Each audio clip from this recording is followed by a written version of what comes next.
Volte sozinha, mãe. Estou cansada de você.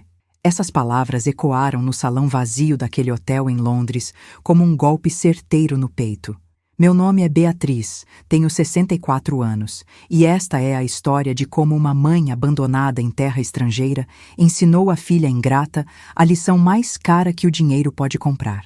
As palavras da Amanda ecoaram pelo salão de mármore do hotel como um tapa na cara.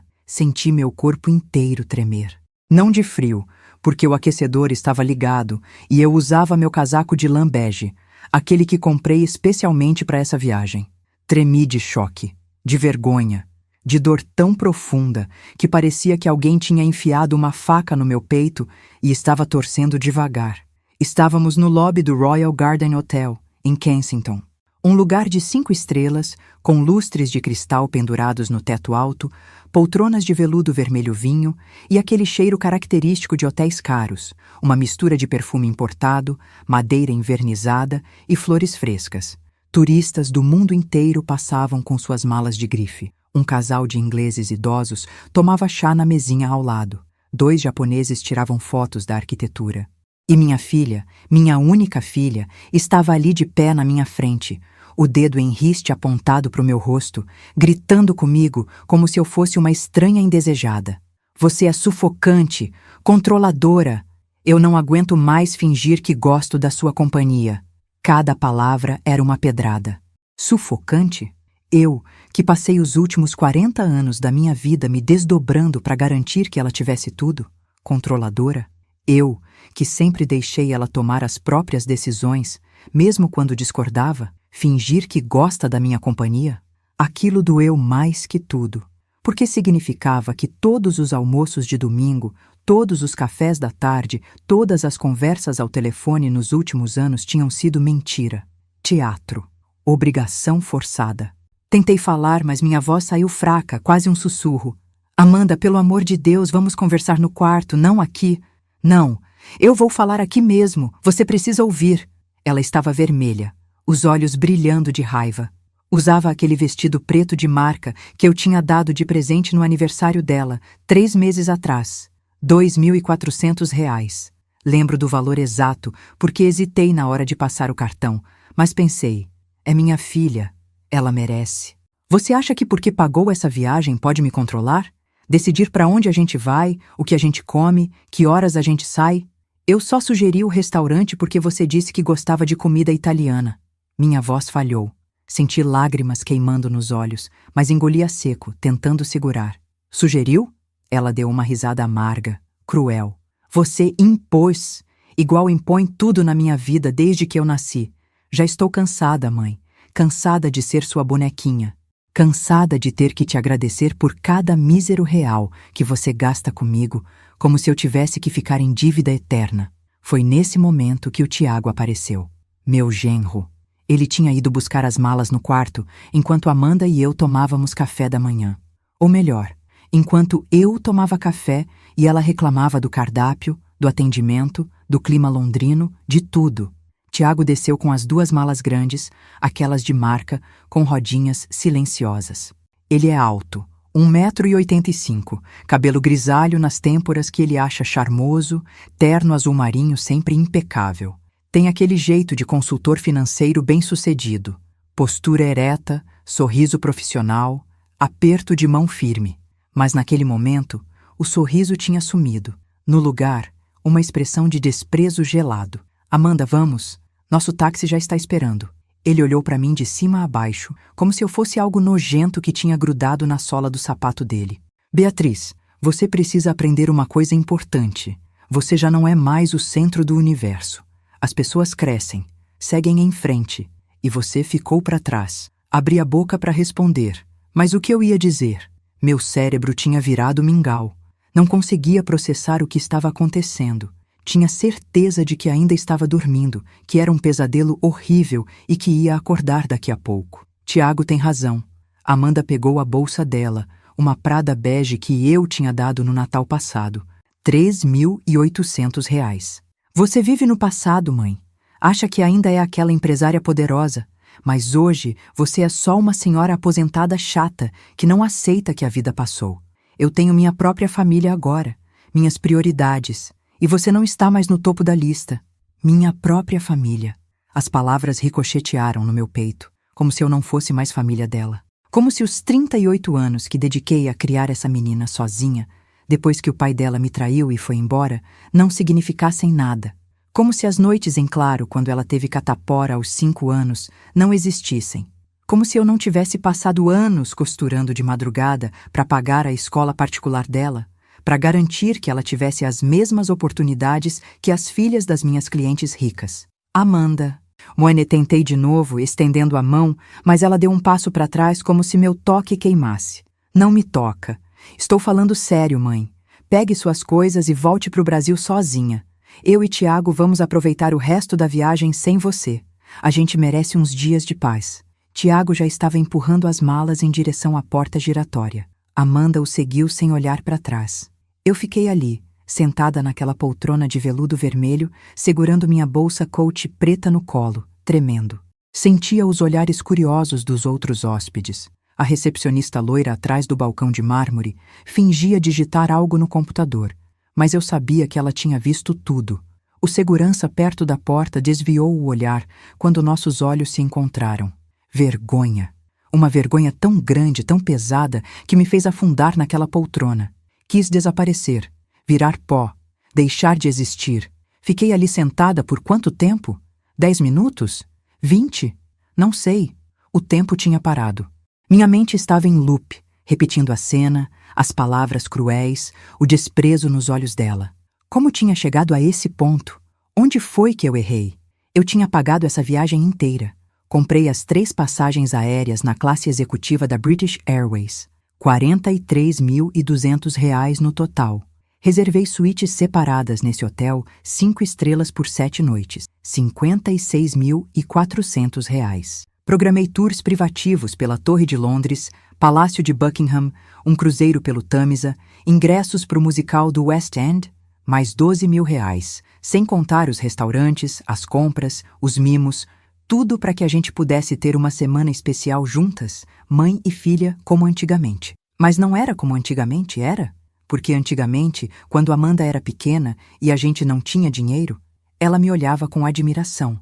Quando eu crescer, quero ser igual a você, mãe, ela dizia, sentada no chão da nossa sala minúscula no Jabaquara, me vendo costurar vestidos de festa até 2 da manhã. Eu sorria cansada e prometia: você vai ser melhor que eu, meu amor. Você vai estudar, vai ter oportunidades que eu nunca tive. E ela teve. Paguei colégio particular, Pueridomus. 17 anos de mensalidades que somaram mais de R$ 250.000. Quando ela quis fazer intercâmbio no Canadá aos 16 anos, vendi metade das minhas ações da confecção para bancar os 6 meses lá fora. R$ 82.000. Faculdade de Publicidade na ISPM, 4 anos, R$ 320.000. Apartamento de presente quando ela se casou com o Tiago, uma cobertura de 190 metros quadrados nos jardins, R$ 1.200.000 à vista. Fiz as contas mentalmente ali, sentada naquela poltrona, enquanto turistas felizes passavam por mim, somando tudo: educação, moradia, viagens, presentes, mesadas quando ela estava apertada. Eu tinha investido mais de R$ 2 milhões na minha filha ao longo desses 38 anos. 2 milhões. Dinheiro que eu tinha suado, tijolo por tijolo, construindo meu negócio de confecção do zero. E o retorno? Ela me abandonando sozinha em Londres, a 7.000 quilômetros de casa, como se eu fosse lixo. Finalmente consegui me levantar. Minhas pernas estavam bambas. Fui até o elevador. Apertei o botão para o 10º andar. A cabine era espelhada. Me vi refletida e não reconheci a mulher ali. 64 anos, cabelo grisalho bem cortado, R$ 260 no Jaque Janine, antes da viagem. Roupa elegante, mas conservadora. Maquiagem leve, bolsa cara, sapatos de couro legítimo. Por fora, eu parecia uma senhora de classe média alta, viajando pela Europa. Por dentro, eu era uma mendiga esmolando o amor da própria filha.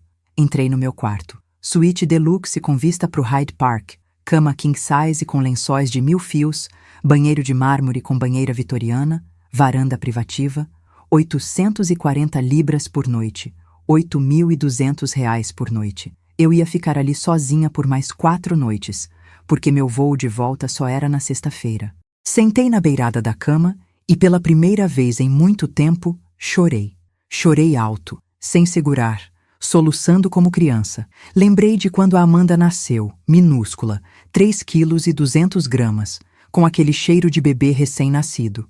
O marido tinha me abandonado grávida de 6 meses porque tinha engravidado a secretária dele. Fiquei sozinha, costureira autônoma, grávida, sem família para me apoiar porque meus pais tinham morrido num acidente de carro 3 anos antes. Mas olhei para aquele rostinho vermelho da Amanda na maternidade e prometi: você nunca vai passar pelo que eu passei, nunca vai faltar nada para você. E cumpri. Trabalhei que nem condenada. Montei minha confecção aos poucos. Comecei sozinha, costurando na sala de casa, depois aluguei uma salinha comercial no Brás, contratei 2 costureiras, depois 5, depois 15. Em 10 anos, eu tinha uma fábrica de médio porte produzindo vestidos de festa para lojas de todo o Brasil. Virava noites trabalhando, mas via a Amanda crescer bem vestida, bem alimentada, estudando em boas escolas. Será que foi isso? Será que eu dei tudo tão fácil que ela nunca aprendeu o valor de nada? Meu celular tocou. Era a Clarice, minha melhor amiga e ex-sócia.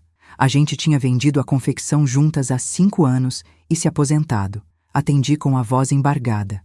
Bia, que voz é essa? Aconteceu alguma coisa? E aí desabei.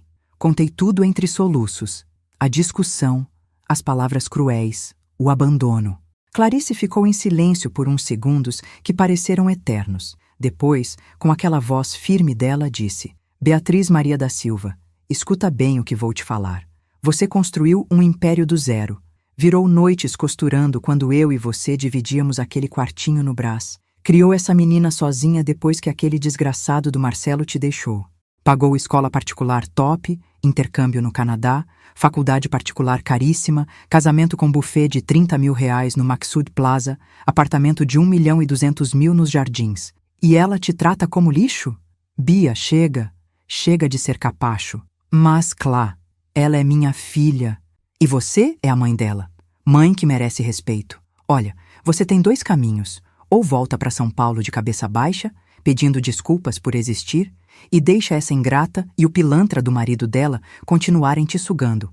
Ou você levanta essa cabeça, lembra quem você é e mostra para eles que dignidade não se negocia.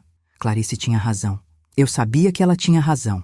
Mas meu coração de mãe insistia em encontrar desculpas. Amanda estava estressada com o trabalho, Tiago estava influenciando ela negativamente, era só uma fase.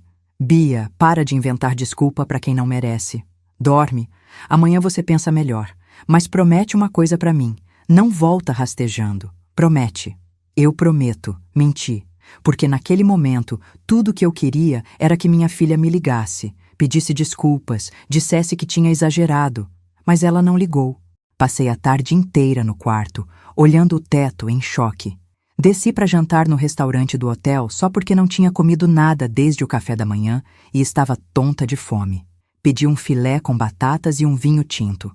A comida não tinha gosto. Mastiguei mecanicamente, engoli, paguei a conta absurda de 85 libras e voltei para o quarto. À noite, deitada na cama gigante daquele quarto caríssimo, eu me sentia a pessoa mais sozinha do mundo.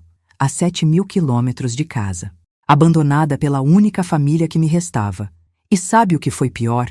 No fundo, uma parte de mim achava que eu merecia, que eu tinha falhado como mãe, que devia ter sido mais presente ou menos presente, ou mais rígida ou mais flexível. Sempre a culpa, sempre a gente se culpando. Mas naquela noite, deitada no escuro, com o barulho baixo do trânsito londrino entrando pela janela entreaberta, algo começou a mudar dentro de mim. Uma sensação estranha. Não era mais só dor, era raiva. Acordei no dia seguinte com os olhos inchados e uma dor de cabeça latejante. O despertador do celular tocou às 7 da manhã. Tinha colocado alarme porque a gente, eu, Amanda e Tiago, íamos fazer um tour pela Torre de Londres às 9. Nosso guia particular, que eu tinha contratado e pago adiantado, 200 libras, já devia estar nos esperando no lobby. Mas Amanda e Tiago tinham ido embora. E eu estava sozinha. Desliguei o alarme. Fiquei deitada olhando o teto branco, tentando processar a realidade. Ontem tinha acontecido mesmo? Ou era um pesadelo? Peguei o celular. Nenhuma mensagem da Amanda. Nenhuma ligação. Nada. Abri o WhatsApp. A última mensagem dela para mim era de anteontem. Mãe, amanhã o café da manhã é às 8h. Não se atrase. Como se eu fosse o problema. Como se eu fosse atrasada. Eu, que sempre fui pontual a vida inteira, que acordava às 5 da manhã para abrir a confecção, que nunca deixei ninguém esperando. Tentei ligar para ela. Chamou até cair na caixa postal. Liguei de novo. Mesma coisa. Mandei mensagem. Amanda, filha, a gente precisa conversar. Por favor. 2 tiques cinzas. Ela nem visualizou. Levantei da cama e fui até a janela. Lá embaixo, o Hyde Park estava lindo sob o sol fraco da manhã londrina. Pessoas correndo, passeando com cachorros, empurrando carrinhos de bebê. Vida normal. Todo mundo seguindo suas rotinas. E eu, uma mulher de 64 anos, presa num hotel de luxo em outro continente, invisível para a única pessoa que deveria se importar comigo. Desci para o café da manhã só porque tinha pago por ele e minha educação de mulher pobre que virou remediada não me permitia desperdiçar comida. O restaurante estava cheio, famílias felizes, casais apaixonados, grupos de amigas rindo. Eu sentei sozinha numa mesinha de canto, pedi ovos mexidos e torradas que não conseguia engolir direito e voltei para o quarto. O resto do dia foi um borrão. Liguei para Amanda mais 5 vezes. Nada. Mandei mensagens. Nada. Liguei para o Tiago. Ele atendeu no 3º toque. Beatriz. A voz dele era fria, impaciente. Tiago, pelo amor de Deus, onde vocês estão? A gente precisa conversar, isso está ridículo. Beatriz, você não entendeu ontem? A Amanda deixou claro. Ela precisa de espaço. A gente vai curtir o resto da viagem e você volta para o Brasil no seu voo. Simples assim. Mas eu paguei tudo. As passagens de vocês, os hotéis. E nós somos gratos. O tom dele era condescendente, como se estivesse falando com criança pirracenta. Mas gratidão não significa escravidão, entende? Você não comprou a gente, Beatriz. Você pode ter pagado, mas isso não te dá o direito de controlar nossas vidas. Eu não estou tentando controlar nada. Eu só queria ter uns dias legais com minha filha. Ela não quer. Silêncio. Olha, vou ser honesto com você porque alguém precisa ser. Amanda não aguenta mais. Você é sufocante. Sempre foi. Fica ligando 20 vezes por dia, dando palpite em tudo, bancando tudo e depois jogando na cara. Ah, mas eu paguei sua faculdade. Ah, mas eu dei o apartamento. A gente está cansado. Então faz o seguinte, curte aí seu hotel caro, faz suas comprinhas e na sexta você pega seu aviãozinho de volta para o Brasil. A vida continua. E desligou na minha cara. Fiquei olhando para o celular em choque. Jogando na cara? Eu nunca joguei nada na cara dela. Nunca. Eu oferecia as coisas. Filha, deixa eu te ajudar com a faculdade. Filha, aceita esse apartamento de presente de casamento. Ela nunca pediu porque eu sempre dei antes que ela precisasse pedir. Isso era sufocante? Comecei a revirar as memórias, procurando provas de que eu não era essa pessoa horrível que eles estavam pintando. Lembrei do aniversário de 15 anos dela, festa enorme no buffet, Espaço Florença, 200 convidados, DJ, decoração personalizada, vestido sob medida que eu mesma costurei. Ela ficou feliz? Ou eu forcei? Na época achei que sim, mas e se... Lembrei de quando ela estava no 3º ano da faculdade e começou a namorar o Tiago. Eu não gostei dele desde o começo. Achei arrogante, interesseiro, mas nunca proibi. Só comentei uma vez. Filha, esse rapaz é certo pra você? Ele parece meio... calculista. Ela brigou comigo. Mãe, você nunca aprova ninguém. Você quer que eu fique sozinha para sempre? E eu recuei. Pedi desculpas. Disse que estava errada, que ele parecia ótimo. Fui na formatura dele, no casamento. Fingi gostar. Isso era controlar? Minha cabeça doía. Fui até o banheiro, abri a torneira da pia, joguei água fria no rosto. A mulher refletida no espelho era patética. Rosto inchado de tanto chorar. Olhos vermelhos, cabelo bagunçado. 64 anos de idade. Sozinha, abandonada. Pensei em ligar para o Dr. Augusto, meu contador e gestor financeiro. Ele cuidava das minhas finanças desde que vendia a confecção, mas era sábado em Londres, sexta-feira à noite no Brasil. Ele não ia atender. Passei o resto do dia no quarto. Nem almocei, nem jantei. Só fiquei deitada, olhando TV britânica que eu não entendia direito, chorando em intervalos. Às 7 da noite, meu celular tocou. Coração acelerou. Amanda? Não, era a Clarice. E aí, melhorou? Ela não me ligou, Clá, nem mandou mensagem. Nada, porque ela é uma ingrata mal agradecida criada às custas do seu suor. Não fala assim dela. Bia, para de defender quem não te defende. Olha, fiquei pensando aqui. Você tem os contatos do Dr. Augusto? Tenho, mas é noite de sexta-feira no Brasil. Segunda de manhã você liga para ele e pede que revise tudo. Tudo mesmo. Procurações que você assinou, contas conjuntas, documentos que a Anamanda tem acesso. Você confia nela? Clarice, ela é minha filha. E daí? Filhos traem também, Bia. Principalmente quando tem maridos interesseiros que nem o Tiago. Faz o que estou mandando. Clarice desligou. Fiquei pensando. Procurações? Eu tinha assinado algumas há uns anos quando Amanda casou. Só para emergências, mãe. Se acontecer algo com você, alguém precisa ter acesso aos seus documentos. Fez sentido na época. Mas agora, domingo foi ainda pior. Acordei de madrugada com ataques de choro. Tipo soluço mesmo, aqueles que cortam a respiração. Fui até a varanda, sentei na cadeirinha de ferro, fiquei olhando Londres acordando lá embaixo. Tinha uma beleza triste naquilo. Uma cidade inteira vivendo suas vidas, indiferente à minha dor microscópica. Pensei em desistir de tudo, voltar para o Brasil, pedir desculpas para Amanda, assinar o que ela quisesse, fazer o que ela mandasse, só para não perder minha filha, só para não ficar sozinha. Porque o que me esperava no Brasil? Um apartamento vazio em Moema, algumas amigas, a Clarice, mas família, só a Amanda. Se eu perdesse ela, acabou. Eu ia morrer sozinha, esquecida, e nem ia ter ninguém para fechar meu caixão. O desespero era físico, tipo uma mão gigante apertando meu peito. Não conseguia respirar direito. Taquicardia, suor frio. Achei que estava tendo um infarto. Liguei para a recepção, quase entrando em pânico. Eles mandaram a médica do hotel, uma indiana elegante, Dr. Patel.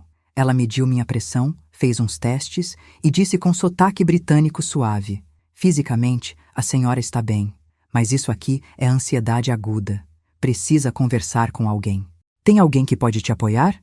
Expliquei resumidamente. Ela ouviu com atenção, balançou a cabeça e disse algo que mexeu comigo. Sabe o que vejo muito aqui no hotel? Pessoas sozinhas. Turistas que viajam para fugir de problemas em casa. E sabe o que aprendi? Às vezes o pior lugar do mundo é estar rodeado de gente que te trata mal. E o melhor lugar é estar sozinho, mas em paz. Ela me receitou um calmante suave e saiu. Fiquei pensando nas palavras dela. Sozinha, mas em paz. Será que dava para ser feliz sozinha? Segunda-feira de manhã, hora do Brasil, liguei para o Dr. Augusto. Ele atendeu com aquela voz séria e profissional dele. Dona Beatriz, como está Londres? Doutor Augusto, preciso que o senhor faça algo urgente para mim. Contei a situação. Ouvi o suspiro pesado dele do outro lado da linha. Dona Beatriz, eu vinha tentando falar com a senhora sobre isso há meses. Meu estômago gelou. Sobre o quê? Nos últimos 6 meses, Amanda e Tiago me procuraram 3 vezes. Queriam acesso completo às suas contas, alegando que a senhora estava confusa, esquecida, que precisava de ajuda para gerenciar suas finanças. Confusa? Eu? Exatamente o que eu disse a eles. A senhora é lúcida, organizada, sempre foi. Eu recusei dar acesso, mas eles insistiram. Chegaram a sugerir que eu estava sendo irresponsável por não proteger seus bens. Senti o chão sumir. Que mais? Tem as procurações que a senhora assinou há 5 anos. São amplas demais, dona Beatriz. Dão poder para Amanda movimentar contas, vender bens, fazer transações. Tecnicamente, ela não precisa da minha autorização para nada. Mas nunca usei isso. Não, mas o documento existe. E tem mais uma coisa. Ele hesitou. Recebi uma consulta de um escritório de advocacia há 3 meses, perguntando sobre procedimentos de interdição judicial. Interdição? Que é isso? É quando a justiça declara alguém incapaz de gerir os próprios bens e nomeia um curador. Geralmente usado para idosos com Alzheimer, problemas psiquiátricos graves. Perguntei de quem era a consulta. Me disseram que não podiam revelar, mas... Reconheci o nome do advogado. É primo do Tiago. Meu mundo desabou.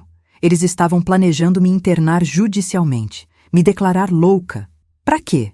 Pra pegar meu dinheiro, meus bens, tudo. E eu, como idiota, tinha pagado uma viagem de mais de 100 mil reais para eles.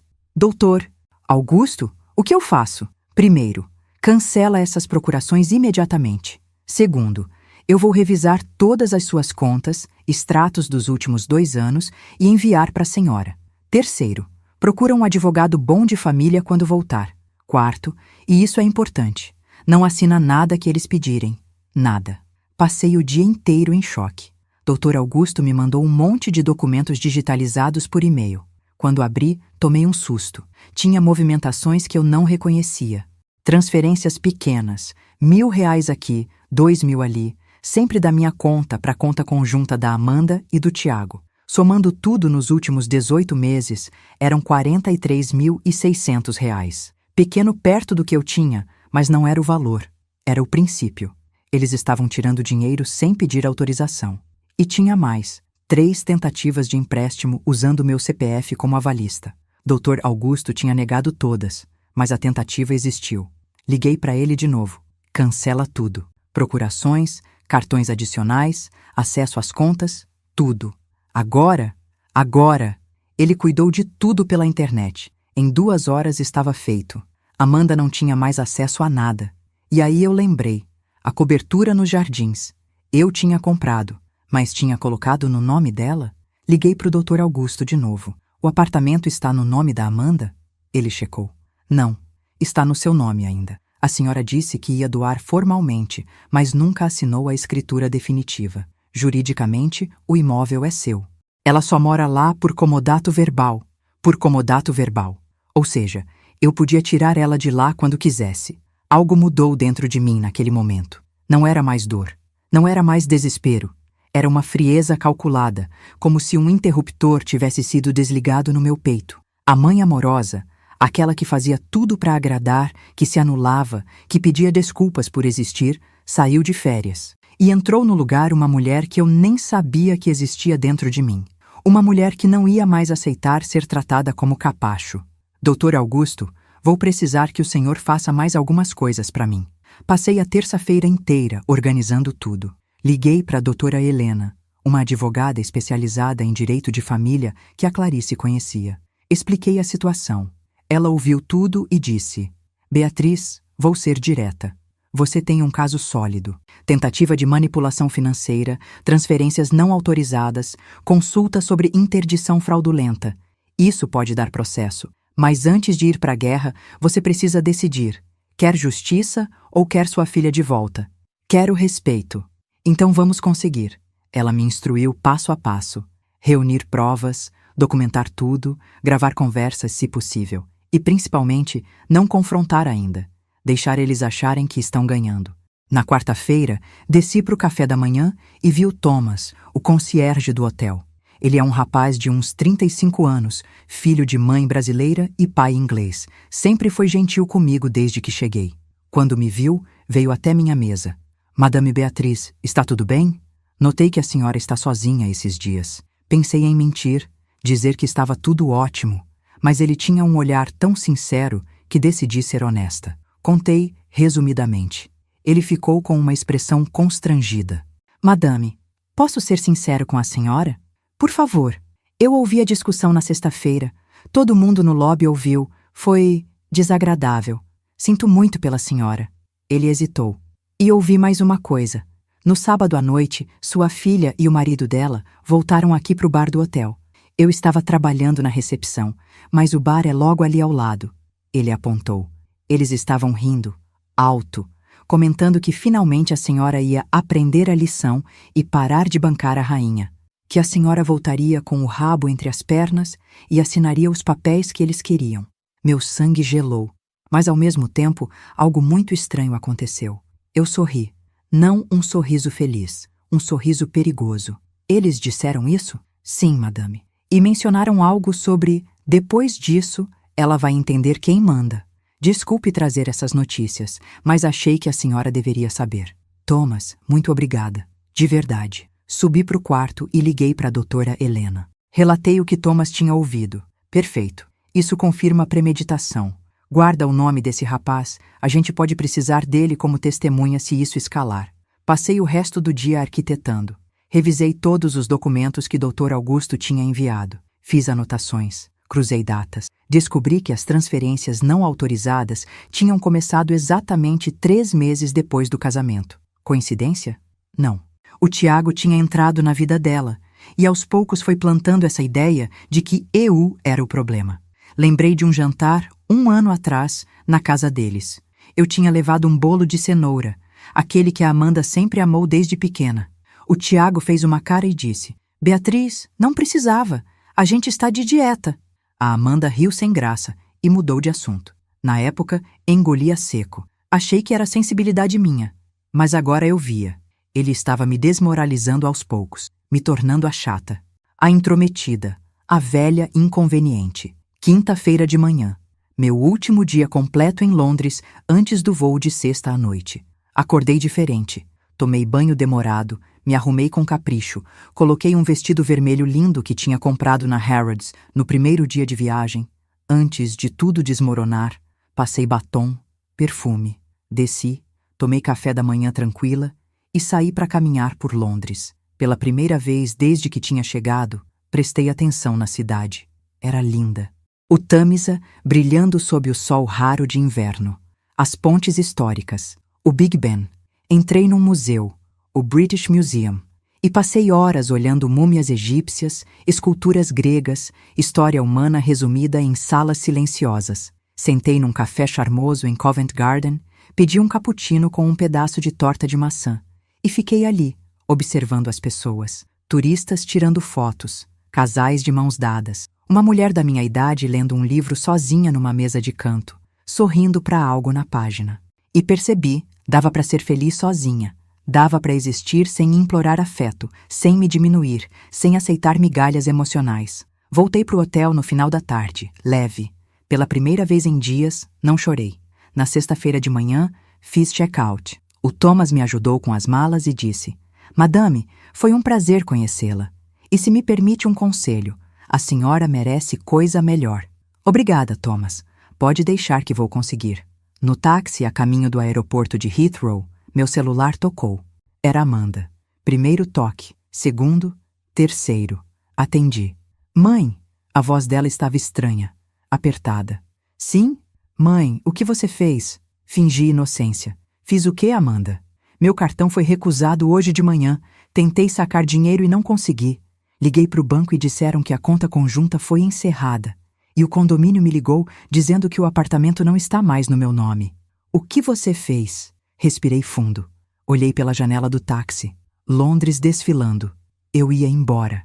Eles ficavam. Amanda, o dinheiro sempre foi meu. Você sabe disso. A conta conjunta era para emergências, não para vocês tirarem R$ 43.600 sem me avisar. E o apartamento sempre foi meu. Você morava lá por generosidade. Generosidade que acabou quando você me abandonou sozinha em outro país e riu da minha cara num bar. Silêncio do outro lado. Depois, quem te contou isso? Não importa. Importa que fiquei sabendo. Importa que descobri que vocês consultaram um advogado para tentar me interditar judicialmente. Importa que eu acordei, Amanda. E acordei para valer. Ela começou a chorar. Aquele choro falso, forçado, de criança que foi pega fazendo coisa errada.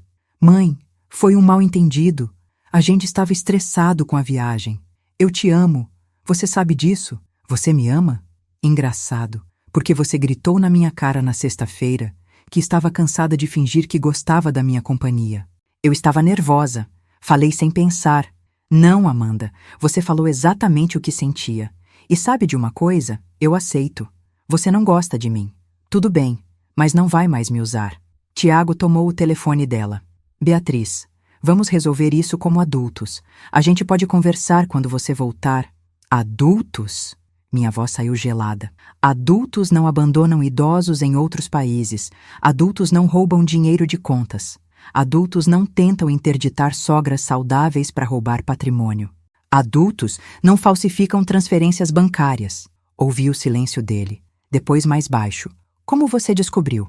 Você me subestimou, Tiago. Achou que eu era burra.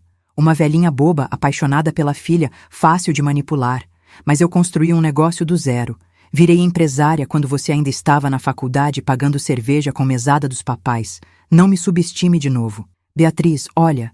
Não, você olha. Minha advogada tem todas as provas.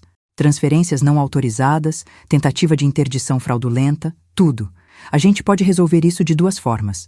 Ou vocês somem da minha vida voluntariamente, ou eu processo vocês e torno isso público. Escolham. Desliguei. Minhas mãos tremiam, mas não de medo, de adrenalina, de poder. O voo foi tranquilo. Classe executiva, vinho francês, filme bobo. Dormi quase o caminho todo. Quando o avião pousou no aeroporto de Guarulhos às 8 da manhã de sábado, eu estava renovada. Clarice me buscou. Quando me viu saindo do desembarque, ela correu e me abraçou. E aí? Conseguiu? Consegui. No carro, a caminho de casa, contei tudo. Ela bateu palma. Bia, você voltou. A Beatriz guerreira que eu conheci há 40 anos, pensei que tinha sumido. Estava escondida embaixo de um monte de culpa maternal, mas ela voltou. Cheguei no meu apartamento em Moema. 3 quartos, varanda com vista para o parque, decoração que eu mesma tinha escolhido. Meu espaço, minha paz. E adivinha quem estava na portaria esperando? Amanda. Vi minha filha antes mesmo de descer do carro da Clarice. Ela estava sentada num banquinho de madeira na área de espera da portaria do prédio, abraçada na própria mala pequena. Usava uma calça jeans desbotada e uma blusa de frio cinza, sem maquiagem, o cabelo preso num coque desleixado, olheiras profundas. Parecia que tinha envelhecido 10 anos em uma semana. Quando me viu, levantou num pulo. Mãe! Clarice segurou meu braço. Quer que eu fique? Não precisa, Clá. Obrigada. Ela me deu um beijo na testa e sussurrou. Firme. Não cede. Desci do carro, peguei minha mala e caminhei até a entrada do prédio. O seu José, porteiro que trabalhava ali há 15 anos, me cumprimentou. Dona Beatriz, bem-vinda de volta. A senhorita Amanda chegou há umas 2 horas. Disse que ia esperar. Tudo bem, seu José. Obrigada. Olhei para Amanda. Ela tinha os olhos vermelhos, obviamente tinha chorado. Deu um passo na minha direção. Mãe, me desculpa. Por favor, me desculpa. Eu errei. Errei muito. Não respondi. Apenas passei por ela, arrastando minha mala até o elevador. Ela me seguiu. Entramos no elevador em silêncio. Eu apertei o botão do 12º andar. Ela ficou ali, de pé do meu lado, respirando pesado, tentando segurar o choro. Quando chegamos no meu apartamento, abri a porta, entrei, deixei a mala na sala. Amanda entrou atrás e fechou a porta. Mãe, eu sei que você está com raiva. Tem todo o direito. Mas por favor, me escuta. Só 5 minutos. Me virei e olhei para ela. De verdade, minha filha. 38 anos. Gerente de marketing numa multinacional. Pós-graduação, apartamento nos Jardins, carro importado, roupas de marca, tudo que eu nunca tive na idade dela. E ali estava ela, com cara de cachorro abandonado, implorando. 5 minutos, eu disse, cruzando os braços. Ela respirou fundo. Mãe, eu fui horrível com você. Falei coisas terríveis. Te abandonei em Londres. E eu não tenho desculpa. Não posso jogar a culpa no Tiago. Não posso dizer que estava estressada. A verdade é que eu fui uma filha ingrata, egoísta e cruel. Fiquei em silêncio, esperando. Eu acho que com o tempo fui perdendo a noção do valor das coisas. Tudo sempre foi fácil demais para mim. Você sempre resolveu tudo. E quando o Tiago começou a falar que eu precisava tomar as rédeas da minha vida, deixar de ser dependente, aquilo fez sentido na minha cabeça, mas do jeito errado. Eu comecei a ver você como o problema, como se você fosse a razão da minha imaturidade. E não era. Nunca foi. O problema era eu. Ela limpou as lágrimas com as costas da mão. Quando você cortou o meu acesso às suas contas, quando descobri que o apartamento não era meu, eu entrei em pânico. Mas não porque perdi o dinheiro. Foi porque percebi que tinha perdido você. E você vale mais que qualquer apartamento, qualquer conta bancária. Eu fui burra, mãe. Muito burra. Sentei no sofá. Ela ficou de pé, esperando minha reação. Amanda, comecei, com voz calma, mas firme. Você me humilhou publicamente, na frente de dezenas de pessoas. Me abandonou sozinha num país estrangeiro. Riu da minha cara num bar dizendo que eu ia voltar com o rabo entre as pernas. Sacou R$ 43.600 da minha conta sem autorização. E o pior, vocês consultaram um advogado para tentar me interditar judicialmente. Me declarar louca, incapaz, só para pegar meu dinheiro. Ela empalideceu. Como você? Quem te contou? Isso não importa. Importa que é verdade. Mãe, aquilo foi ideia do Tiago. Eu juro. Ele disse que era só uma consulta, que a gente precisava proteger seu patrimônio caso você ficasse senil no futuro. Eu achei estranho, mas ele me convenceu que era normal, que famílias responsáveis faziam isso. E você acreditou. Eu fui idiota, eu sei. Eu... Levantei a mão pedindo silêncio. Ela parou de falar. Amanda, você tem 38 anos. É adulta, formada, inteligente. Não pode jogar a culpa no marido para sempre. Você fez escolhas, escolhas horríveis. E escolhas têm consequências. Eu sei, e estou disposta a enfrentar as consequências. Só não quero perder você, mãe. Você é a única família que eu tenho de verdade. Suspirei. Uma parte de mim, a mãe que passou 38 anos cuidando dessa menina, queria abraçar ela, dizer que estava tudo bem, que a gente superava isso juntas. Mas a outra parte, a mulher que tinha acabado de descobrir a própria espinha dorsal em Londres, sabia que perdoar fácil demais era perigoso. Onde está o Tiago? Não sei. E não me importo. Eu mandei ele embora. Embora para onde? Vocês moram juntos. Morávamos, no apartamento que era seu, que agora voltou a ser oficialmente seu. Ele saiu ontem, pegou as coisas dele e foi para casa da mãe. Vocês brigaram? Brigamos. Quando você desligou aquele telefone no sábado, eu confrontei ele.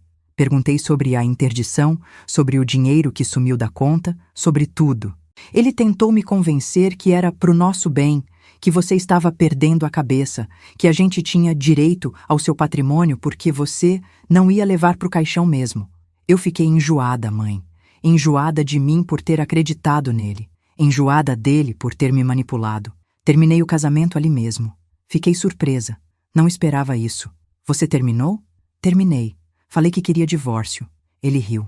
Disse que eu ia me arrepender, que sem o dinheiro da mamãezinha eu ia quebrar, que eu não sabia viver sem ser sustentada. E sabe o que foi pior? Ele tinha razão. Eu nunca paguei minhas próprias contas de verdade. Tudo sempre veio de você. Amanda sentou no chão, na frente do sofá, cansada. Mãe, quando você cortou meu acesso a tudo, eu tive que olhar para minha própria vida pela primeira vez. E sabe o que vi?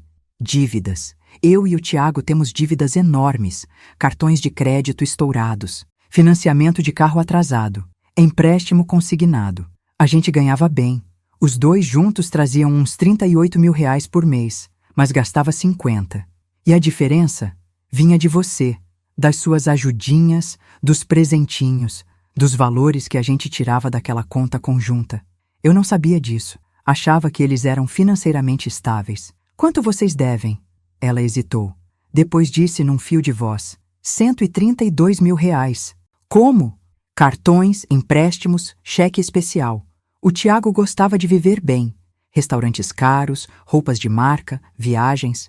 Eu entrava na onda. E quando apertava, a gente pegava um pouquinho da sua conta.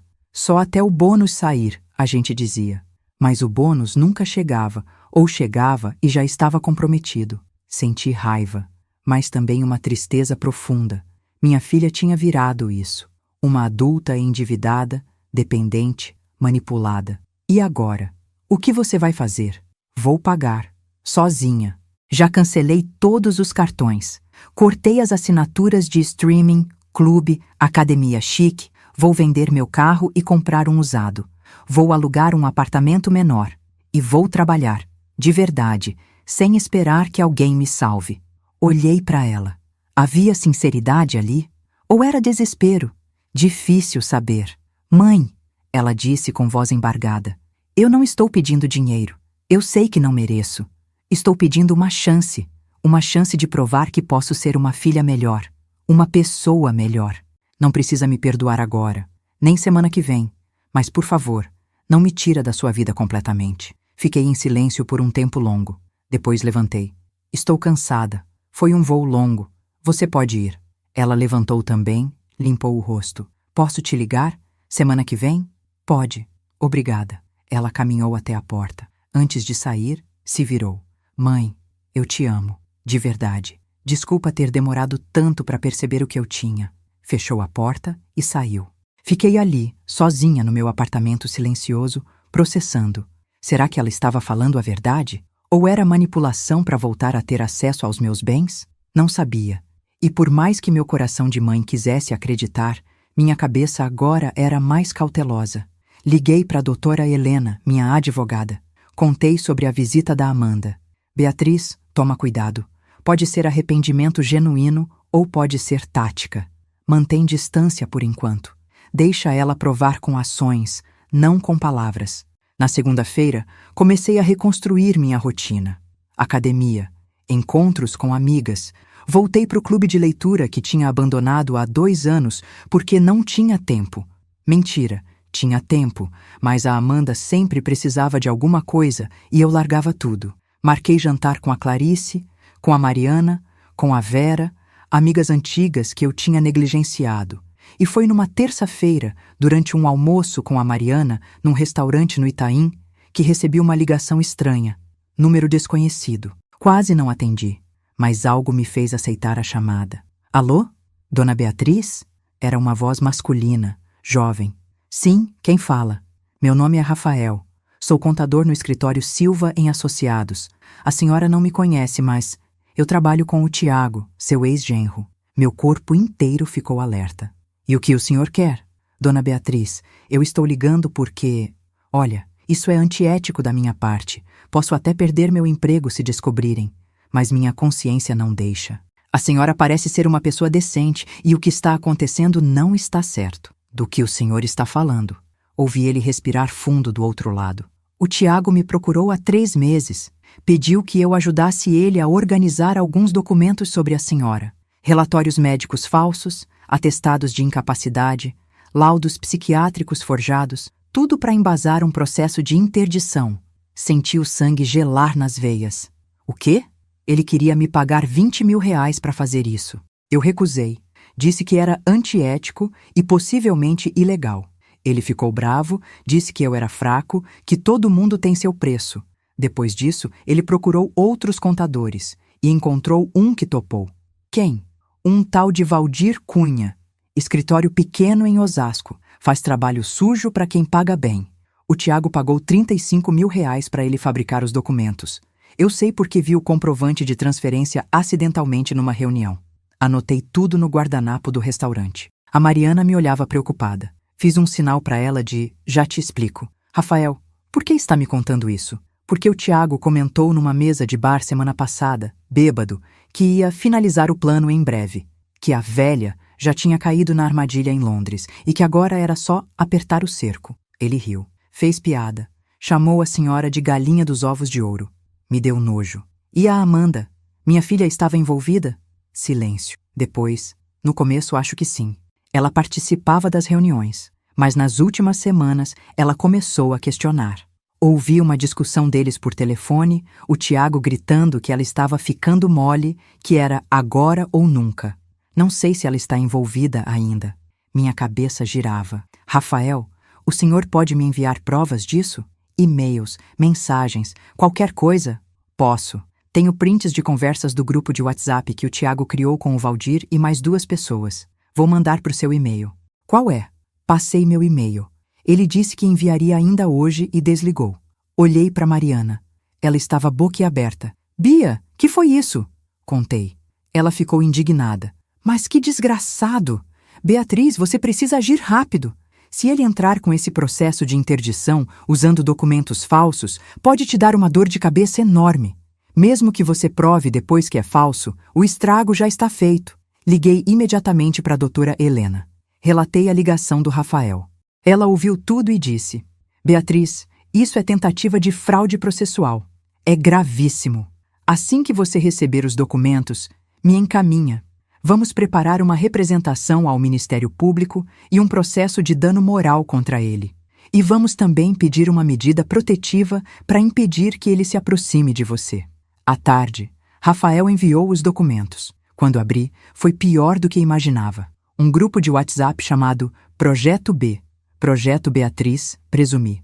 Participantes: Tiago, Valdir, o contador corrupto, um tal de Dr. Henrique, psiquiatra, e alguém chamado apenas Júnior.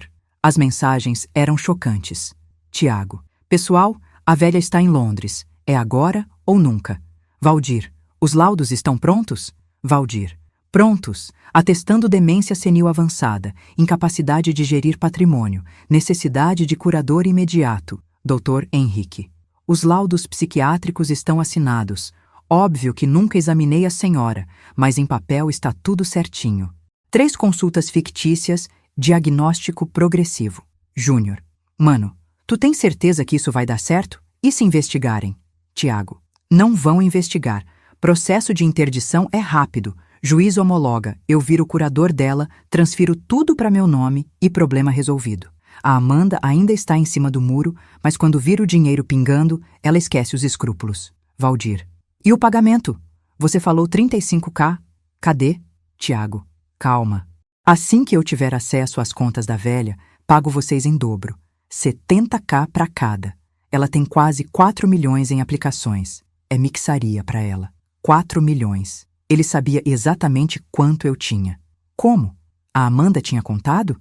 Ou ele tinha fuçado em documentos na minha casa? Continuei lendo. Tinha mais. Tiago. A gente deixa ela em Londres sozinha. Ela volta humilhada, assina o que eu pedir. Se não assinar, a gente entra com a interdição mesmo. Win-win. Doutor. Henrique. E se ela contestar? Pedir contraprova? Tiago. Ela tem 64 anos. Quem o juiz vai acreditar? Numa velha confusa ou em laudos médicos assinados? Meu estômago revirou. Esse homem tinha planejado me destruir. E quase conseguiu. Encaminhei tudo para a doutora Helena. Ela respondeu em minutos. Beatriz, isso aqui é mais do que suficiente. Vamos entrar com representação contra os 4. O Tiago vai responder por tentativa de fraude, estelionato, uso de documento falso. Os outros, cumplicidade. Isso dá cadeia. E a Amanda, pelo que está aqui, ela estava sabendo, mas se afastou. Não dá para processar ela por isso, mas você pode confrontá-la. Sentei no sofá, lendo e relendo as mensagens. Minha filha sabia. Talvez não de tudo, talvez não dos detalhes, mas sabia que algo errado estava acontecendo. E foi cúmplice por omissão. Senti uma dor profunda, diferente da dor de Londres. Aquela era choque, humilhação. Essa era traição pura. Minha própria filha tinha me vendido. Peguei o telefone. Disquei o número da Amanda. Ela atendeu no segundo toque. Mãe? Oi, estava pensando em você. Posso ir aí tomar um café amanhã? Amanda, preciso falar com você. Agora. Vem aqui. Tudo bem? Você está estranha? Vem. Desliguei. 1 hora depois, ela tocou a campainha. Abri a porta. Ela entrou sorrindo, carregando uma sacola. Trouxe aquele pão de queijo da padaria que você adora. Senta. O sorriso morreu no rosto dela. Mãe, o que foi? Peguei meu notebook, abri o e-mail com os prints e virei a tela para ela. Lê. Ela começou a ler. Vi o rosto dela mudar de cor, do rosado pro branco, depois pro verde. Mãe, Você sabia. Não, quer dizer, O Tiago falou que era só uma precaução. Ele disse que a gente precisava proteger seu patrimônio caso você ficasse doente. Eu não sabia que eram documentos falsos. Eu juro. Amanda, você é advogada de formação. Estudou direito antes de fazer publicidade. Você sabe que não se faz laudo psiquiátrico sem examinar a pessoa. Você sabe que isso é fraude. Ela começou a chorar. Eu fui burra, mãe. Eu quis acreditar nele porque era mais fácil. Era mais fácil achar que você estava ficando senil do que admitir que a gente estava errado, que a gente estava te usando. Você deixou ele me chamar de velha, de galinha dos ovos de ouro. Eu não sabia dessas mensagens, ela gritou. Quando descobri que ele tinha ido atrás de documentos falsos, semana passada, eu terminei o casamento. Por isso, porque percebi que tinha ido longe demais. Você descobriu só semana passada? Ou descobriu e fingiu que não viu até eu cortar seu acesso ao dinheiro? Ela ficou em silêncio. Resposta suficiente. Amanda, sai daqui. Mãe, me perdoa. Eu errei muito, mas eu te amo. Amor não é isso. Minha voz saiu num grito que me surpreendeu. Amor não é deixar teu marido forjar documentos para internar tua mãe como louca. Amor não é arrancar 43 mil reais escondido. Amor não é me abandonar em Londres rindo depois. Isso não é amor, Amanda. Isso é ganância disfarçada de afeto. Ela soluçava. Eu sei. Você tem razão. Eu sou um monstro. Eu mereço que você me odeie. Eu não te odeio. E isso é o pior, porque seria mais fácil se eu odiasse. Mas eu não consigo. Você é minha filha. Eu te carreguei na barriga. Te amamentei. Cuidei de você quando estava doente. Te ensinei a ler, a andar de bicicleta. Te consolei quando o primeiro namorado terminou com você. Como eu te odeio, mas como eu confio em você de novo. Amanda caiu de joelhos no chão, chorando desesperada. Eu não sei, mãe. Não sei. Só sei que vou passar o resto da minha vida tentando consertar isso, trabalhando, provando, sendo a filha que você merece. Olhei para ela ali, destruída, e uma parte de mim teve pena. Mas a outra parte, a parte que tinha acabado de descobrir a própria força, sabia que pena não era o mesmo que reconciliação. Amanda, levanta, pega suas coisas e vai. Ela levantou, limpou o rosto, pegou a bolsa. Na porta se virou. Mãe, só mais uma coisa. Aquele apartamento que era seu, que eu morava, tem uma caixa no closet. No canto esquerdo, em cima. Abre ela. Tem coisas lá dentro que vão te interessar. Que coisas? Documentos, comprovantes, coisas que eu guardei sem o Tiago saber, achando que um dia ia precisar me proteger dele. Agora você pode usar. E saiu. Fiquei parada no meio da sala por 10 minutos.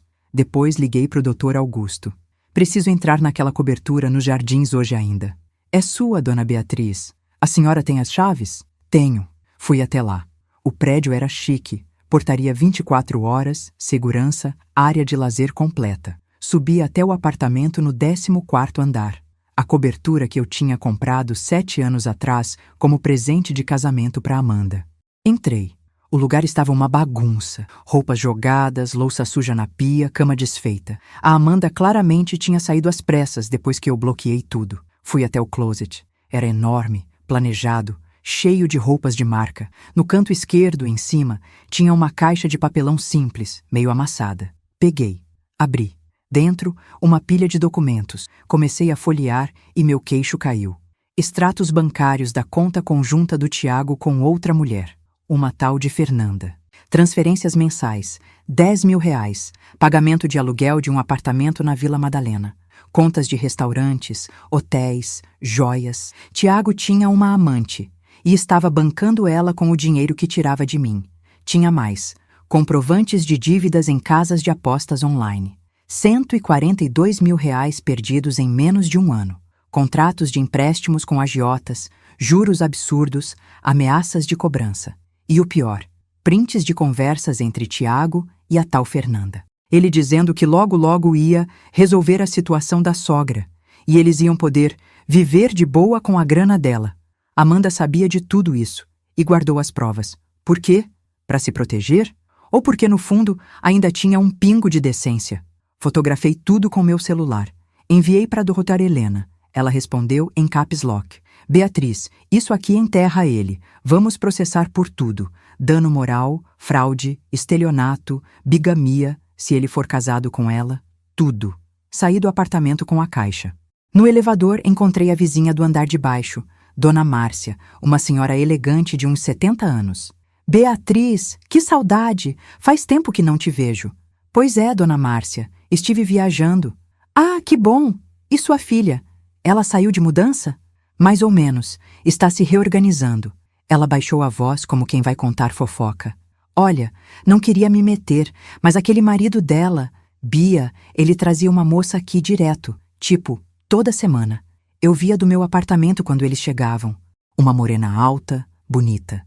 Eles entravam de mãos dadas. Sua filha nunca estava em casa nesses dias. Eu quase te contei 1000 vezes, mas não sabia se devia. Dona Márcia, a senhora fez certo em me contar agora. No carro, voltando para casa, eu processava tudo. Tiago não era só um manipulador, era um parasita completo. Usava meu dinheiro para bancar amante, pagar dívidas de jogo, viver vida dupla. E ainda tinha a audácia de tentar me internar como louca para roubar tudo. Cheguei em casa e liguei para Amanda. Você sabia da Fernanda? Silêncio. Depois, sabia. Descobri há 4 meses. Achei as mensagens no celular dele. Confrontei. Ele disse que ia terminar com ela. Mentiu. E você continuou casada com ele? Eu estava com vergonha, mãe. Vergonha de admitir que tinha errado, que você tinha razão desde o começo sobre ele. Vergonha de voltar atrás. Então fingi que estava tudo bem e foquei em conseguir o máximo possível antes do casamento afundar de vez. Foi horrível. Eu me tornei uma pessoa horrível. Por que não pediu ajuda? Porque... Ela hesitou. Porque pedir ajuda significava admitir que eu precisava de você. E eu passei os últimos 3 anos tentando provar que não precisava, que era independente, adulta. Foi orgulho burro, mãe. E me destruiu. Desliguei. Fui tomar banho. Debaixo do chuveiro, chorei. Não de tristeza, de alívio, porque finalmente eu via tudo com clareza. Minha filha não era má. Era fraca, imatura. Tinha tomado decisões péssimas, mas tinha guardado as provas. Tinha, no final das contas, escolhido o lado certo. Tarde, mas tinha escolhido. Na quinta-feira marquei uma reunião no meu apartamento. Convidei doutora Helena, advogada, doutor Augusto, contador, Clarice, melhor amiga e testemunha, e Amanda. Quando Amanda chegou, viu todo mundo e ficou pálida. Mãe, o que é isso? Senta. Ela sentou. Parecia uma ré no tribunal. Doutora. Helena começou.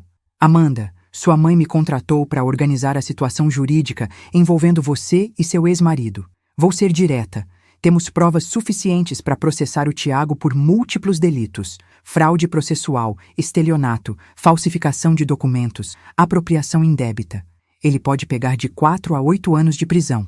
Amanda engoliu seco. Eu sei. Você estava ciente dos planos dele? Parcialmente. No começo achei que era só paranoia dele. Depois percebi que era sério. Quando descobri os documentos falsos, terminei o casamento. Por que não denunciou? Porque eu tinha medo. Medo de ser acusada como cúmplice. Medo de perder tudo. Medo de ter que admitir o que tinha me tornado. Doutora Helena olhou para mim. Eu assenti. Ela continuou. Sua mãe decidiu não processar você. Não porque você não merece, mas porque ela ainda acredita que você pode mudar. No entanto, existem condições. Quais? Respirei fundo e falei. Primeira condição. Você vai pagar as próprias dívidas, sozinha. Não vou dar um centavo, nem emprestar, nem perdoar. Você vai trabalhar, cortar gastos e quitar tudo. Ela concordou com a cabeça. Segunda condição. Terapia. Obrigatória. 2 vezes por semana. Vou pagar, mas você tem que ir, sem falta. Porque o problema não é só financeiro, é emocional. Eu aceito. Terceira condição, distância. Por 6 meses, a gente não se vê pessoalmente. Podemos conversar por telefone 1 vez por semana, 15 minutos. Mas não vem aqui, não pede para almoçar, não aparece de surpresa, eu preciso desse espaço. Vi os olhos dela encherem de lágrimas, mas ela engoliu e disse, entendo e aceito. Quarta condição. Depois desses 6 meses, se você cumprir tudo, a gente reavalia. Mas a relação não vai ser mais como antes. Não vou ser mais a mãe banco. Vou ser a mãe pessoa. E você vai ser a filha pessoa. Com limites, com respeito mútuo.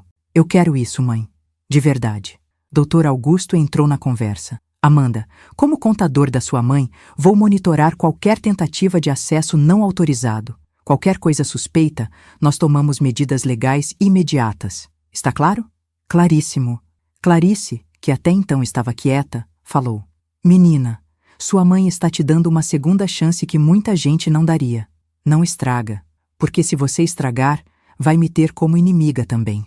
E eu sou bem menos tolerante que ela. Amanda olhou para mim com os olhos marejados. Obrigada, mãe. Eu não vou decepcionar você de novo. Juro pela minha vida. Todos saíram. Fiquei sozinha no apartamento. Olhei pela janela. O sol estava se pondo sobre São Paulo. A cidade gigante, indiferente, seguindo seu ritmo. E pela primeira vez em muito tempo, senti paz. 2 semanas depois, recebi uma notificação de citação judicial. Tiago tinha entrado com o processo de interdição contra mim, usando os laudos falsos. Liguei imediatamente para a doutora Helena. Ela estava esperando. Ele caiu na armadilha. Armadilha? A gente sabia que ele ia fazer isso. Agora que ele protocolou os documentos falsos em juízo, a gente tem ele na mão. Apresentei hoje de manhã uma contestação incluindo todas as provas, os prints do WhatsApp, os laudos verdadeiros de médicos de verdade atestando sua plena capacidade, perícia grafotécnica provando que as assinaturas nos laudos dele são falsificadas. O juiz já suspendeu o processo e determinou investigação. O Ministério Público já foi acionado. Senti um arrepio. E agora? Agora a gente espera a justiça agir. Mas tem mais uma coisa. Consegui um mandado de busca e apreensão pro apartamento dele. A polícia vai lá amanhã de manhã. Vão apreender computadores, celulares, documentos. Se encontrarem evidências de outros golpes e vão encontrar, ele se afunda mais ainda. Na manhã seguinte, doutor, Augusto me ligou empolgado. Dona Beatriz, o apartamento da Vila Madalena que o Tiago paga para a amante está em nome de uma empresa fantasma, e essa empresa tem dívidas na Receita Federal de R$ 187 mil. Eles vão penhorar os bens. As coisas estavam se desenrolando sozinhas, como dominós caindo. Na terça-feira, Amanda me ligou. Mãe, o Tiago me ligou. Está desesperado. Perdeu o emprego porque a empresa descobriu que ele usava a posição dele para fazer consultorias paralelas não declaradas. A amante terminou com ele quando descobriu que ele está quebrado. A mãe dele expulsou ele de casa porque não aguenta as cobranças de agiota. Ele está morando num hotel barato em Santo Amaro. E você está me contando isso por quê? Porque ele pediu para eu interceder com você. Disse que vai largar tudo, sumir se você não processar ele. Que vai embora pro interior, recomeçar longe. O que você respondeu? Que ele se vire.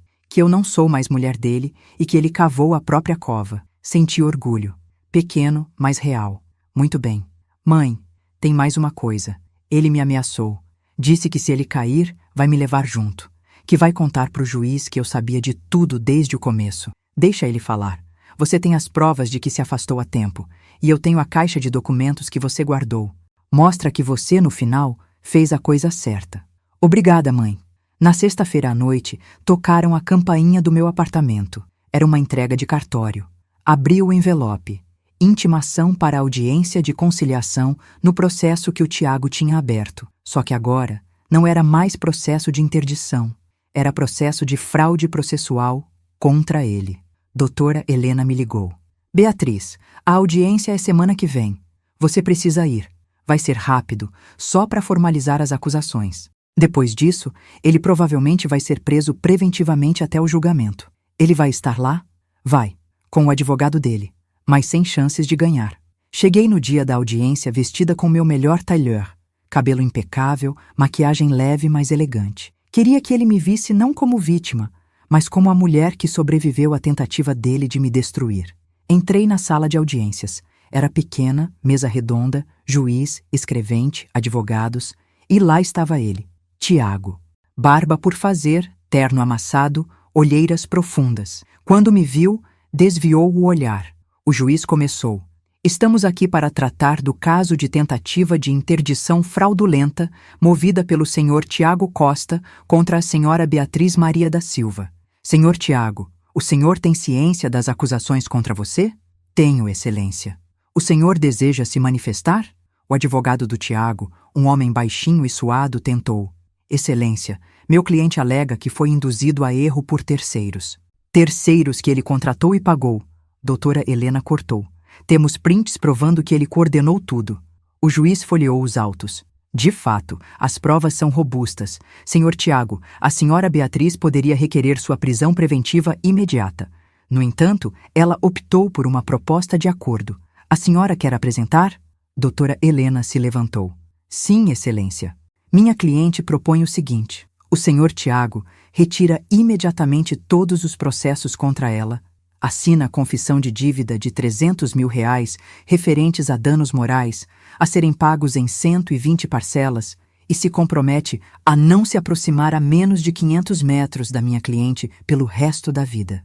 Em troca, ela não representará criminalmente contra ele pelos delitos de fraude e estelionato, permitindo apenas a continuidade da investigação do Ministério Público sobre os demais envolvidos. Tiago olhou para o advogado dele. Sussurraram. Depois ele disse, voz fraca, eu aceito. Excelente. O juiz bateu o martelo. Acordo homologado. Senhor Tiago, se descumprir qualquer cláusula, a senhora Beatriz pode acionar a prisão civil e as ações criminais voltam automaticamente. Está ciente? Estou. Então estamos encerrados. Levantei e saí da sala. Tiago tentou falar comigo no corredor. Beatriz, eu... Me virei e olhei nos olhos dele. Não se aproxime de mim. Nunca mais. Ele recuou. Entrou no elevador diferente do meu. No estacionamento, Clarice me esperava encostada no carro. E aí? Como foi? Acabou. Ele assinou tudo. Você é uma leoa, Bia. Sempre foi. Fomos almoçar num restaurante que a gente amava, o Dalva e Dito, perto da minha casa. Pedimos feijoada, caipirinha, conversamos sobre coisas leves, sobre a viagem que a gente ia fazer mês que vem, só nós duas, para Porto de Galinhas, sobre o novo projeto dela de consultoria de moda, sobre a vida. No meio do almoço, meu celular tocou. Era Amanda. Mãe, o Tiago me ligou. Disse que você ganhou, que ele perdeu tudo. Ele estava chorando. E nada. Só queria te contar e dizer que estou orgulhosa de você. Você é mais forte que qualquer pessoa que eu conheço. Desliguei e sorri. Um sorriso verdadeiro. 2 semanas depois, Amanda me mandou uma mensagem. Mãe, consegui um apartamento pequeno em Pinheiros. Kitnet, mas é meu. Aluguei com meu dinheiro. Consegui vender meu carro e comprar um usado. Estou indo para a 2ª semana de terapia. Está sendo difícil, mas necessário. Respondi. Orgulhosa de você. Passou 1 mês. Ela ligava toda sexta à noite, nossos 15 minutos, conversas ainda meio travadas, mas genuínas. Ela contava sobre o trabalho, sobre como estava aprendendo a cozinhar, macarrão queimado, mas é um começo, sobre as descobertas na terapia. E eu contava sobre minhas aulas de dança de salão, sobre o grupo de voluntariado que tinha entrado, levava comida para moradores de rua todo sábado, sobre o curso de francês online que comecei. Passou 2 meses, 3, 4.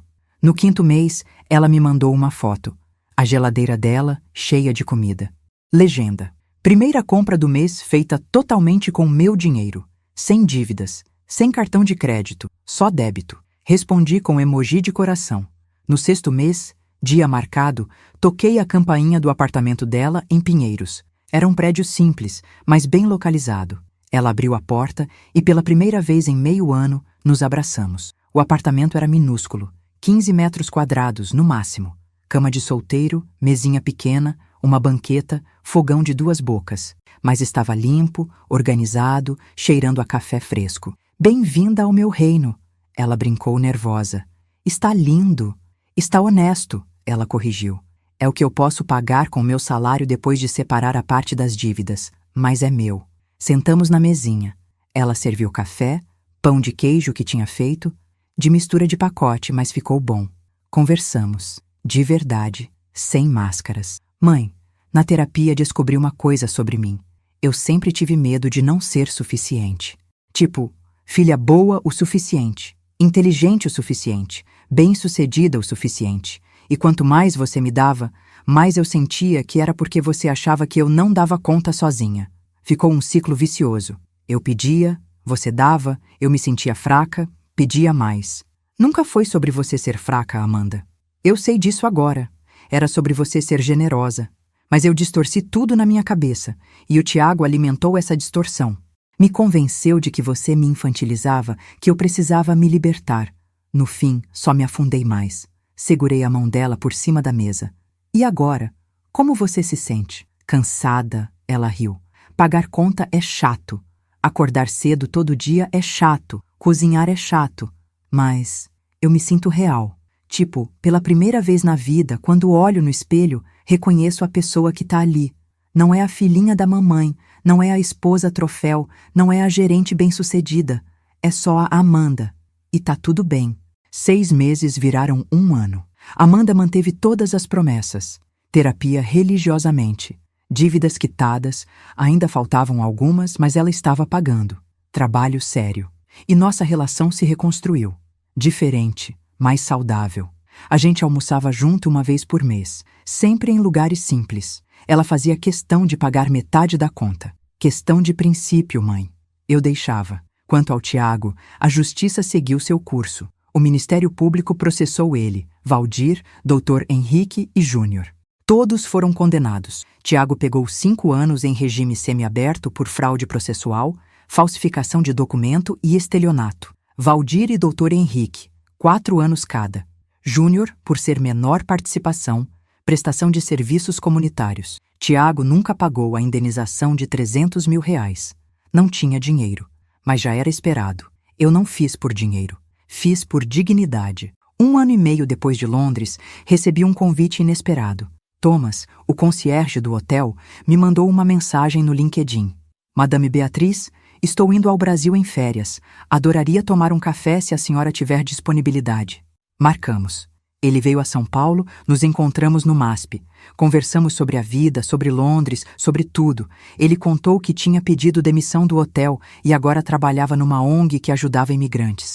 Aquele dia em que conversei com a senhora me fez pensar. Queria fazer algo que importasse de verdade. Às vezes os piores momentos nos levam para os melhores caminhos, eu disse. E a senhora? Está bem?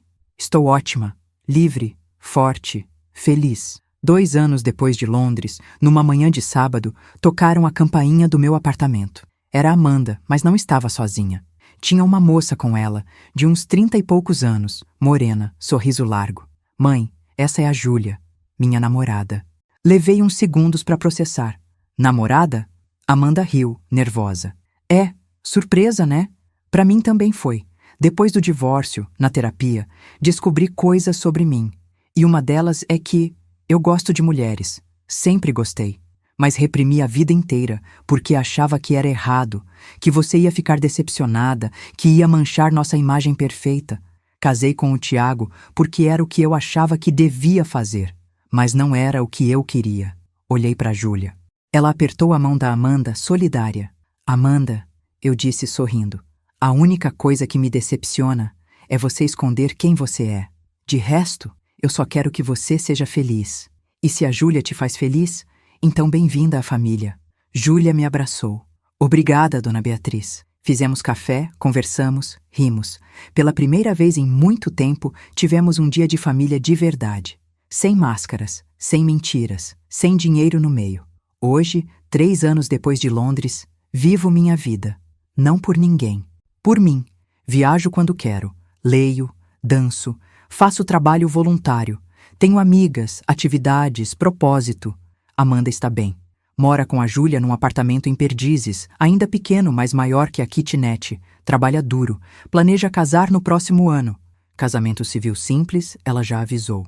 E nossa relação é sólida, porque é construída em respeito, não em dependência. Mês passado, a gente estava almoçando num restaurante no Jardim Europa, quando Amanda me perguntou: Mãe, você se arrepende de ter cortado meu acesso ao dinheiro, de ter me forçado a crescer do jeito duro? Pensei bastante antes de responder. Me arrependo de não ter feito isso antes. Te fazer crescer não foi crueldade. Foi o maior ato de amor que eu podia ter dado. Ela sorriu. Obrigada por não desistir de mim mesmo quando eu desisti de você. Se você está me ouvindo agora e se vê nessa história, seja como a mãe sufocada, seja como a filha perdida, escuta bem. Dignidade não se negocia. Amor verdadeiro não vem com preço. E às vezes, perder alguém temporariamente é a única forma de não perdê-los para sempre. Eu poderia ter voltado de Londres destruída. Poderia ter aceitado as migalhas emocionais que me ofereciam. Poderia ter continuado sendo a mãe banco, a galinha dos ovos de ouro. Mas escolhi me respeitar. Escolhi me valorizar. E sabe o que aconteceu? A pessoa que eu mais amava no mundo me respeitou de volta. Demorou. Doeu. Mas aconteceu.